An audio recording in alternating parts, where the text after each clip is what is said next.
தூய மரியன்னை கல்லூரியின் 45வது பட்டமளிப்பு விழாவில் பங்கேற்பதில் மிக்க மகிழ்ச்சி அடைகிறேன். இந்த இனிய தருணத்தில் கல்லூரியின் செயலர் முனைவர் அருள் சகோதரி தெரசா அவர்களுக்கும், கல்லூரியின் முதல்வர் முனைவர் அருள் சகோதரி ஜெஸ்ஸி அவர்களுக்கும், தேர்வு கட்டுப்பாட்டு ஆணையர் அருட்சரி ரீதா அவர்களுக்கும், துணை முதல்வர் அவர்களுக்கும், கல்லூரி நிர்வாகிகளுக்கும், பேராசிரியர் பெருமக்களுக்கும், கல்லூரி பணியாளர்களுக்கும், அருட் சகோதரிகளுக்கும், நான் இந்த நிகழ்ச்சியில் கலந்து கொள்ள காரணமாயிருந்த அருமை சகோதரர் சிங்கராயன் அவர்களுக்கும், இன்றைய விழாவின் நட்சத்திரங்களான பட்டம் பெறும் மாணவிகளே, உங்களுக்கும் உங்கள் பெற்றோர்களுக்கும் உறவினர்களுக்கும் சிறப்பு அழைப்பாளர்களுக்கும் எனது கனிவான வணக்கத்தை தெரிவித்துக் கொள்கிறேன். 1948ஆம் ஆண்டு மரியன் ஊழியர் சபையால் நிறுவப்பட்ட இந்த உயரிய கல்வி நிறுவனம் கடந்த 78 ஆண்டுகளாக கல்வி மூலம் பெண்களை வலுப்படுத்தும் ஒப்பற்ற சேவையை செய்து வருகிறது. தூத்துக்குடி மற்றும் அதை சுற்றியுள்ள பகுதிகளை சார்ந்த, குறிப்பாக இந்த பகுதியை சார்ந்த மாணவிகளுக்கு கல்வி அளிப்பதன் மூலம் இக்கல்லூரி இதுவரை பல்லாயிரக்கணக்கான குடும்பங்களின் வாழ்க்கையை மாற்றியுள்ளது. ஒரு காலத்தில் பெண்கள் என்றாலே அவர்களது உலகமே வீடும் சமையல் அறைந்தான் என்று கட்டுப்படுத்தப்பட்டிருந்தது. ஆனால் அந்த வரம்புகளை உடைத்தது கல்விதானே. அந்த வரம்புகளை உடைத்தது கல்விதான். அந்த மாற்ற பயணத்தில் தூய மரியன்னை கல்லூரி போன்ற கல்வி நிறுவனங்கள் மிக பெரிய பங்கு வகித்தது. முதல் தலைமுறை பட்டதாரி பெண்கள் இக்கல்லூரியில் படித்தவர்களாகத்தான் இருப்பார்கள். ஏன், உங்கள் பெற்றோர்களில் அநேகர் இந்த கல்லூரியில் படித்தவர்களாகத்தான் இருப்பார்கள்.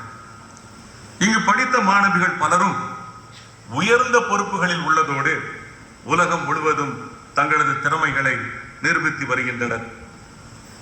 எங்கள் குடும்பத்திற்கும் இந்த கல்லூரிக்குமான உறவு மிகவும் ஆழமானது.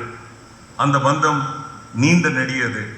ஆம், எங்கள் குடும்பத்தில் பலரும், அதாவது என் முந்தைய தலைமுறை தொடங்கி இன்றைய தலைமுறை வரை இக்கல்லூரியில் கல்வி கற்றவர்கள் என்பதை நான் பெருமையுடன் பகிர்ந்து கொள்கிறேன். பட்டம் பெறும் அன்பு மாணவியரே, இன்று நீங்கள் வாழ்க்கையில் ஒரு அத்தியாயத்தை முடித்து ஒரு புதிய அத்தியாயத்தை தொடங்குகிறீர்கள். பட்டம் பெறும் நாளான இன்று உங்கள் வாழ்க்கையில் ஒரு மிகவும் சிறப்பான நாளாகும். உங்களின் முயற்சிக்கும் இத்தனை நாட்கள் படித்து நீங்கள் அர்ப்பணித்த அர்ப்பணிப்புக்கும் கிடைத்த அங்கீகாரம்தான் இந்த பட்டம். உண்மைதானே? ரொம்ப கஷ்டப்பட்டு படிச்சிருப்பீங்க. நீ கஷ்டப்பட்டு யூஜியிலிருந்து பிஜி வாங்கியிருக்கிறீங்க. இது கனவுகளின் ஒரு தொடக்க புள்ளி தான். இனி வரும் காலத்தில் நீங்கள் இன்னும் பல பட்டங்களை பெறலாம்.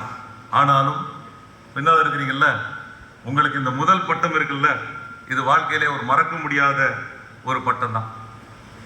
இதுவரை நீங்கள் கடந்து வந்த பாதை வேறு, இனி வரும் பாதை வேறு. சவால்களால் நிரம்பியதாக இருக்கும்.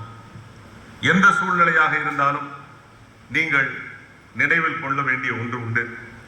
தன்னம்பிக்கையும் லட்சியமும் தான் நம் வாழ்க்கையை மாற்ற வல்லவை என்பதைத்தான். தன்னம்பிக்கையுடன் செயல்பட்டால் சாதிக்க இயலும் என்பதற்கு கல்பனா சாவ்லா நமக்கெல்லாம் ஒரு மிக சிறந்த உதாரணம். எவ்வளவு பேருக்கு கல்பனா சாவ்லா தெரியும்? ஒரு விண்வெளி வீராங்கனை, அமெரிக்க விண்வெளி வீராங்கனை. அவங்க ஒரு இந்தியர். அவர்கள் சிறு வயதிலிருந்தே விமானங்கள் மற்றும் விமானங்கள் குறித்த அதிக ஆர்வம் கொண்டிருந்தாராம். ஒரு நாள் தானும் விண்வெளிக்கு செல்ல வேண்டும் என்ற கனவை குழந்தை பருவத்தில் இருந்தே வளர்த்து கொண்டார். ஏரோநாட்டிக்கல் இன்ஜினியரிங் படித்து பின்னர் மேல் படிப்புக்காக அமெரிக்கா சென்றார். அங்கு MS PhD முடித்து நாசா விண்வெளி ஆராய்ச்சி மையத்தில் பணியில் சேர்ந்தார். 1997ஆம் ஆண்டு ஸ்பேஸ் ஷட்டில் கொலம்பியா மூலம் விண்வெளிக்கு சென்ற முதல் இந்திய பெண்ணாக பெருமை பெற்றார். உங்களிலும் எத்தனையோ கல்பனா சாவ்லாக்கள் இருக்கிறீர்கள் என்பதை இந்த நேரத்தில் நான் கூறிக்கொள்ள விரும்புகிறேன். அவரது உழைப்பு மற்றும் அவரது கனவு அவரை உலகமே பாராட்டும்படியாக மாற்றியது. கனவு காணுங்கள், அதை பின்தொடருங்கள் என்ற அவரது வாழ்வு செய்தி இன்று வரை இளைய தலைமுறைக்கு, குறிப்பாக பெண்களுக்கு ஒரு பெரிய ஊக்கமாக உள்ளது. இதற்கு உதாரணமாக சமீபத்தில் நடைபெற்ற யூபிஎஸ்சி தேர்வில் தேசிய அளவில் 2ஆம் பட்டம் பெற்று 2ஆம் இடம் பெற்று சாதனை படைத்த மதுரையை சேர்ந்த ராஜேஸ்வரி அவர்களை சொல்லலாம். இவர் கடந்த 2018ஆம் ஆண்டிலிருந்து 3 முறை முதல் நிலை தேர்வை, அதாவது பிரிலிமினரி எழுதி வெற்றி பெற முடியாத சூழ்நிலையில் குரூப் 1 தேர்வை எழுதி அதில் வெற்றி பெற்று திண்டுக்கல்லில் டெப்டி கலெக்டராக பணியில் சேர்ந்தார்.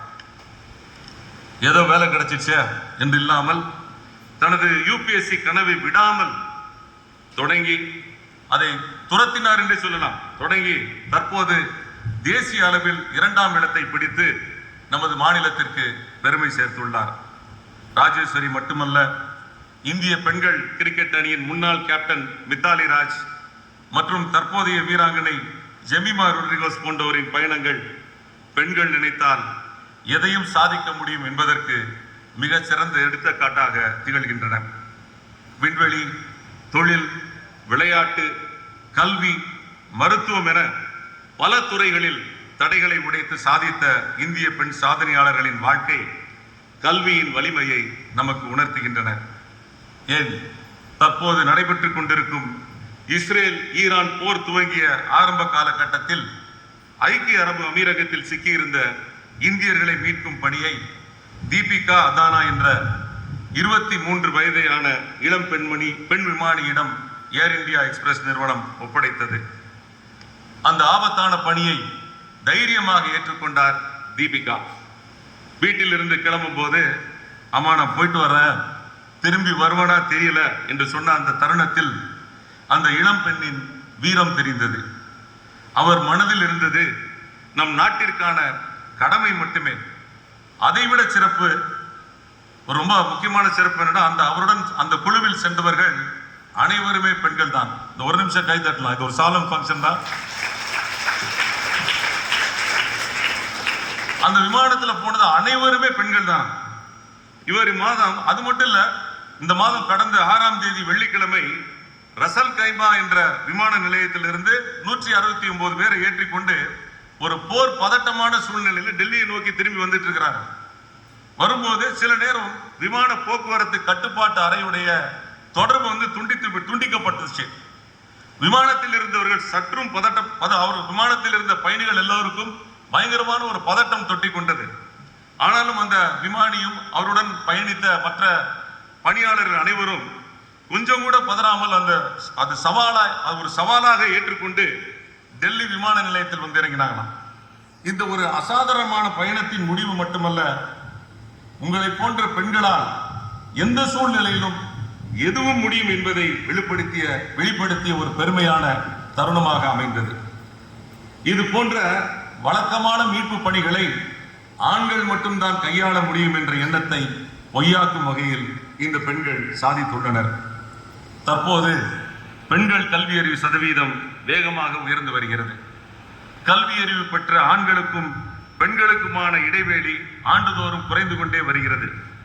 இதை புள்ளி விவரங்களுடன் ஒப்பிட்டு பார்த்தால் தெளிவாக புரியும். ஆண்களின் கல்வியறிவு எண்ணிக்கையை பெண்களின் எண்ணிக்கை முறியடிக்கும் சாதனை நிகழும் நாள் வெகு தொலைவில் இல்லை என்பதை உறுதியாக நம்புகிறேன். எங்களது நீதிமன்றங்களிலே நீங்க பார்த்தீங்கன்னா, இப்போ அதிகமாக தேர்வாகிறது பெண் நீதிபதிகள் தான். அதனால நீங்க டிகிரி முடிச்சவங்க நீங்க அடுத்தது என்ன பண்ணணும்னு யோசிக்காம அடுத்தது சட்டப்படிப்பு நீங்க படிக்கணும் என்று இந்த நேரத்தில் உங்களை கேட்டுக்கொள்கிறேன். பெற்றோர்கள் தங்கள் பிள்ளைகளுக்கு தரக்கூடிய உண்மையான சொத்து கல்விதான். உங்களுக்கு கஷ்டப்பட்டு நீங்க நினைக்கலாம், நம்ம பெற்றோர்கள் கொடுக்கலையே, அந்த சொத்தை கொடுக்கலையே, இந்த சொத்தை கொடுக்கல அப்படின்னு நீங்க யோசிக்கலாம். ஆனா உங்கள் பெற்றோர்கள் உங்களுக்கு கொடுத்திருக்கிற மிகப்பெரிய சொத்தை இந்த கல்விதான். அந்த கல்வியை கற்றுக் கொடுத்து வெற்றியாளர்களை உருவாக்கும் பெருமை ஆசிரியர்களுக்கே சொந்தம்.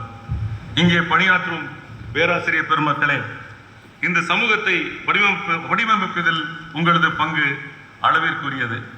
இன்றைய தொழில்நுட்ப வளர்ச்சிக்கு ஏற்ப உங்களை தொடர்ந்து மேம்படுத்திக் கொள்ள வேண்டும் என்று இந்த தருணத்தில் வேண்டிக் கொள்கிறேன். அதே நேரத்தில் என்னுடைய தந்தையும் ஒரு பேராசிரியர் என்பதை இந்த நேரத்தில் பெருமையுடன் தெரிவித்துக் கொள்கிறேன். ஒரு கல்வி நிலையம் சிறப்பாக செயல்படுவதற்கு ஆசிரியர் அல்லாத பணியாளர், அதாவது நான் டீச்சிங் ஸ்டாஃபின் பங்களிப்பும் மிக முக்கியமானது. ஒரு கல்லூரியின் நிர்வாக பணிகள் சீராக நடைபெறுவதற்கு காரணம் இவர்களே. இந்த நேரத்தில் அவர்களின் சேவையையும் பாராட்டுகிறேன். மாணவிகளே, இந்த தேர்தல் நேரத்தில் ஒரு விஷயத்தை உங்களிடம் கண்டிப்பாக சொல்லியே ஆக வேண்டும். யாருக்கு ஓட்டு போடுறேன்னு சொல்றது அப்படி நினைச்சிடாதீங்க, வேற தப்பா நினைச்சிடாதீங்க. உங்கள் பேரவை தேர்தல் மின்னணு இயந்திரம் மூலம் நடத்தப்பட்டு உடனடி முடிவுகள் அறிவிக்கப்படுவது குறித்து மிகுந்த மகிழ்ச்சி அடைந்தேன். தொழில்நுட்பத்தை சிறப்பாக பயன்படுத்துவதில் நீங்கள் முன்னோடியாக இருக்கிறீர்கள், பாராட்டுகள். நிறைவாக, தூத்துக்குடியின் அடையாளங்களில் பெருமைகளில் ஒன்றாக திகழும் தூய மரியன்னை கல்லூரி கல்வி பணியில் விரைவில் 80 ஆண்டுகள் எட்ட உள்ளதை பெருமிதத்துடன் குறிப்பிட விரும்புகிறேன். மரியின் ஊழியர் அருட்சகோதரிகளின் இந்த உயரிய கல்வி சேவை இன்னும் பல நூற்றாண்டுகள் தொடர வேண்டும், சிறக்க வேண்டும் என்று கேட்டுக்கொண்டு, பட்டம் பெறும் மாணவிகள் மட்டுமின்றி இங்கு பயிலும் அனைத்து மாணவிகளின் எதிர்காலமும் வெற்றிகளாலும் சாதனைகளாலும் நிரம்பியதாக அமைய எல்லாம் வல்ல இறைவனை வேண்டி இவ்விழாவில் கலந்து கொண்டுள்ள அனைவருக்கும் என் இதயம் கடிந்த வாழ்த்துக்களை தெரிவித்துக் கொண்டு விடைபெறுகிறேன். நன்றி, வணக்கம்.